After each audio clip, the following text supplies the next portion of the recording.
आज हम भगवान शिव के एक बहुत ही महत्वपूर्ण उपदेश की चर्चा करेंगे। यह उपदेश उन लोगों के लिए है जो भिन्न भिन्न देवी देवताओं की पूजा करते हैं और सोचते हैं कि इसका उनके जीवन पर क्या प्रभाव पड़ेगा। भगवान शिव ने इस विषय पर एक सुंदर कथा के माध्यम से बताया कि क्या होता है जब हम अनेक देवताओं की आराधना करते हैं। नमस्कार दोस्तों, आप सभी का हमारे YouTube चैनल पर एक बार फिर से दिल से स्वागत है। तो दोस्तों, अगर आप सच में भगवान शिव के सच्चे भक्त हैं तो कृपया वीडियो को लाइक करें और कमेंट में हर हर महादेव जरूर लिखें। हे भगवान शिव, जो भी इस वीडियो को लाइक करेंगे, अपने मित्रों के साथ शेयर करेंगे और कमेंट में हर हर महादेव लिखेंगे, उनका जीवन खुशियों से भर दे। बहुत समय पहले की बात है, एक छोटे से गांव में गगन नामक व्यक्ति रहता था। गगन बहुत धार्मिक था और जीवन के हर क्षेत्र में देवी देवताओं की कृपा प्राप्त करना चाहता था। वह हर दिन अलग अलग देवताओं की पूजा करता। सोमवार को भगवान शिव, मंगलवार को हनुमान जी, बुधवार को गणेश जी और इसी प्रकार हर दिन किसी न किसी देवता की आराधना करता। गगन का यह मानना था कि सभी देवी देवताओं की पूजा करके वह अपने जीवन के हर क्षेत्र में सफलता और सुख प्राप्त कर सकेगा। लेकिन उसकी साधना में एक समस्या थी। वह किसी भी देवता की पूजा में पूरी निष्ठा और एकाग्रता नहीं लगा पाता था। एक दिन गगन ने महसूस किया कि उसकी साधना का कोई परिणाम नहीं आ रहा है। ना तो उसकी आर्थिक स्थिति सुधर रही थी, ना ही उसके जीवन में शांति थी।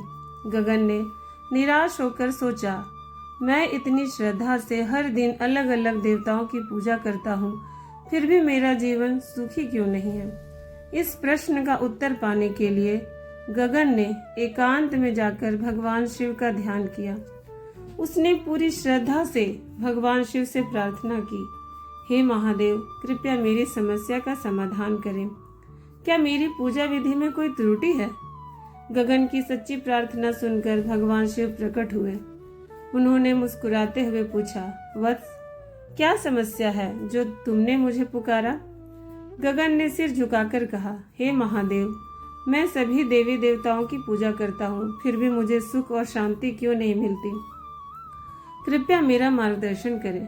भगवान शिव ने गगन को समझाते हुए कहा, वत्स, यह सही है कि सभी देवी देवता एक ही परमात्मा के रूप हैं, लेकिन तुमने अपनी साधना में एक बड़ी गलती की है। गगन ने आश्चर्य से पूछा, हे महादेव, मेरी गलती क्या है? भगवान शिव ने समझाया, वत्स, जब तुम भिन्न भिन्न देवताओं की पूजा करते हो, लेकिन उनमें से किसी एक के प्रति पूरी निष्ठा और समर्पण नहीं रखते, तो तुम्हारी साधना अधूरी रह जाती है। उन्होंने एक उदाहरण देते हुए कहा, मान लो तुम्हारे पास 5 खेत हैं और तुम हर खेत में थोड़ा थोड़ा बीज बोते हो, लेकिन किसी भी खेत की पूरी देखभाल नहीं करते। क्या तुम्हें अच्छी फसल मिलेगी? गगन ने सिर हिलाकर कहा, नहीं महादेव, फसल अच्छी नहीं होगी। गगन ने बोला। भगवान शिव बोले, यही नियम साधना पर भी लागू होता है। जब तुम किसी एक देवता को अपना आराध्य मानकर उसकी पूजा में पूर्ण निष्ठा से लीन हो जाते हो, तब तुम्हें उस देवता की कृपा प्राप्त होती है। अन्य देवी देवताओं की पूजा करना गलत नहीं है, लेकिन तुम्हें यह समझना होगा कि सभी देवता एक ही ब्रह्म के विभिन्न रूप हैं। भगवान शिव ने गगन को ये सलाह दी, वत्स, अपनी साधना को एक दिशा दो। यह समझो कि सभी देवी देवता ब्रह्म के अंश हैं। जब तुम किसी एक देवता की पूजा में पूर्ण समर्पण करोगे, तो तुम्हें सभी देवताओं की कृपा प्राप्त होगी। गगन ने भगवान शिव के उपदेश को समझा और निश्चय किया कि वह अपनी साधना को एकाग्र करेगा। उसने भगवान शिव को अपना आराध्य मानकर उनकी निष्ठा से पूजा शुरू की। कुछ ही समय में उसके जीवन में सुख, शांति और समृद्धि आने लगी। यह कहानी हमें सिखाती है कि सभी देवी देवता एक ही परमात्मा के स्वरूप हैं। किसी एक देवता की पूजा में पूर्ण निष्ठा और समर्पण रखने से हमें सभी देवताओं की कृपा प्राप्त होती है।